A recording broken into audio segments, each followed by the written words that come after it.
सटीक जवाब देने की दृढ़ राजनीतिक इच्छा शक्ति बताई।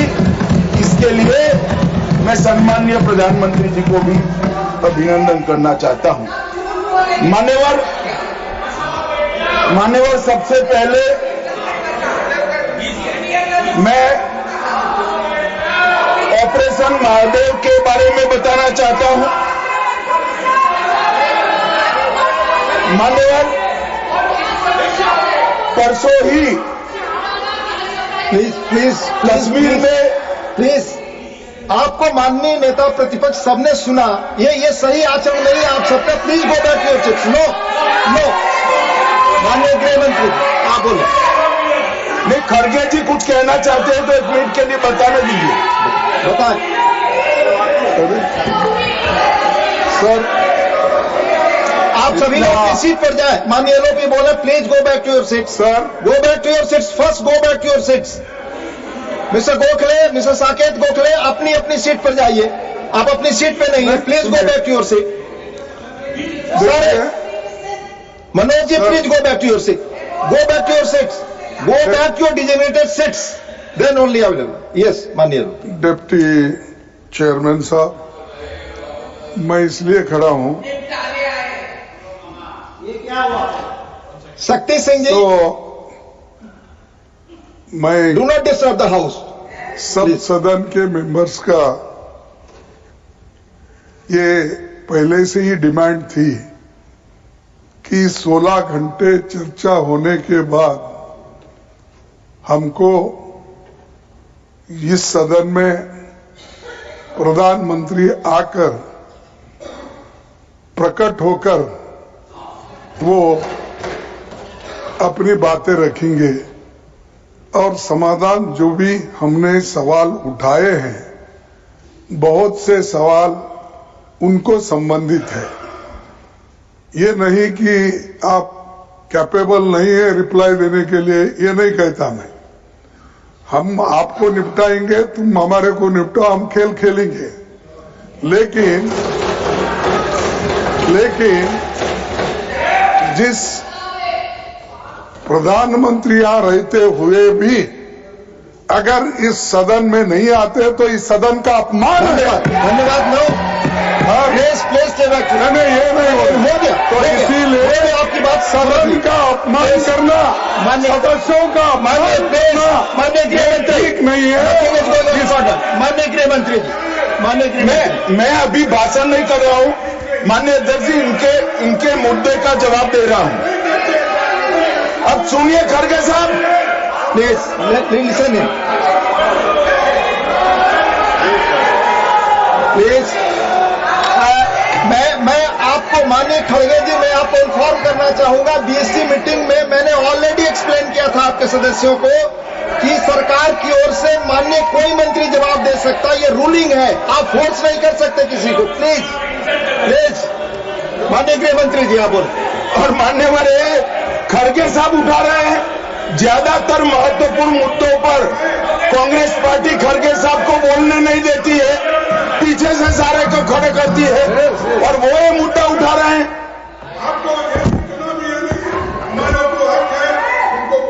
आपने बोल दिया। प्लीज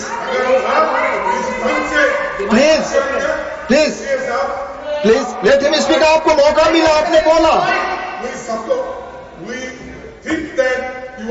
पार्शल सर जज का काम कर, लेकिन आप हर बात को टोकते रहते हो। नहीं, आपको मौका दिया, बोला। अगर हम क्या यहाँ खेलने आए क्या?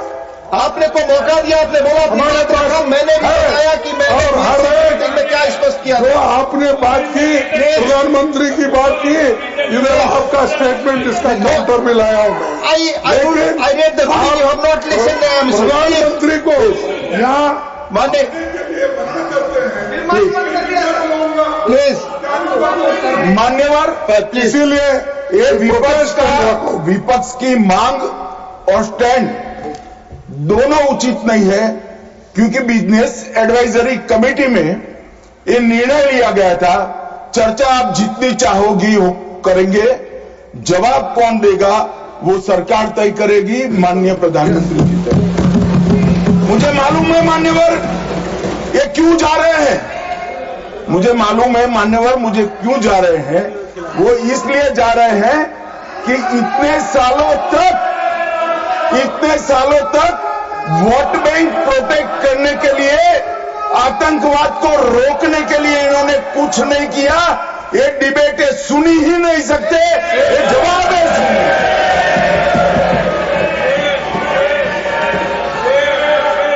और जब भी ये कह रहे हैं और कोई लीडर ऑपोजिशन होता और बोलता तब तो मैं समझता। खड़गे साहब बोल रहे हैं ज्यादातर महत्वपूर्ण चर्चाओं में कांग्रेस पार्टी उनके नेता को, लीडर ऑफ ऑपोजिशन को बोलने ही नहीं देती है। और वो मुद्दा उठा रहे हैं कि माननीय प्रधानमंत्री जी जवाब। मान्यवर, मैं सबसे पहले ऑपरेशन महादेव के लिए बताना चाहूंगा। परसों ही बहुत लंबे समय से चल रहे हुए एक ऑपरेशन का अंत आया और वो ऑपरेशन के तहत 3 आतंकवादी, सुलेमान उर्फे फैजल जट, अफगान और जिब्रान, वो तीनों हमारी सुरक्षा बलों ने इनको मौत के घाट उतारा।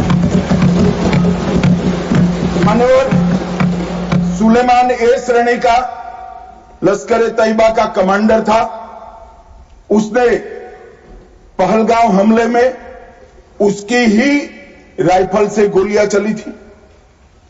गगनगिरी में भी उसकी राइफल से गोलियां चली थी और उसको हमारे सुरक्षा बलों ने कश्मीर छोड़कर पाकिस्तान भागने नहीं दिया। अफगान भी ए ग्रेड का लश्कर ए तैयबा का कमांडर था और जिब्रान भी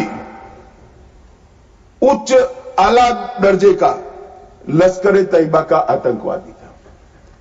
मान्यवर, इससे स्पष्ट हो गया है कि ये आतंकवादी हमले में लश्कर ए तैयबा का हाथ था। इसके इशारे पर ही ये घटना हुई थी।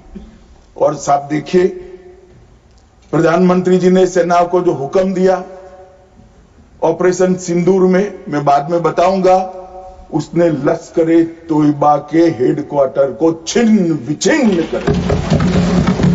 इनको भेजने वाले भी मारे गए और जिन्होंने गोली चलाई थी वो भी मारे गए। एक प्रकार से ऑपरेशन महादेव और ऑपरेशन सिंदूर दो इकट्ठा होता है तो दुनिया के सभी आतंकवादी हमलों में सबसे सटीक, सख्त और त्वरित जवाब माननीय प्रधानमंत्री के नेतृत्व में भारत के सुरक्षा बलों ने दिया। लश्कर ए तैयबा का आप सभी जानते हैं कि प्रतिबंधित संगठन है। कुछ ही समय के बाद इनके एक आउटफिट टीआरएफ ने जिम्मेदारी ली कि हमने ये निर्दोष नागरिकों को मौत के घाट उतारा है। मान्यवर, उसी दिन में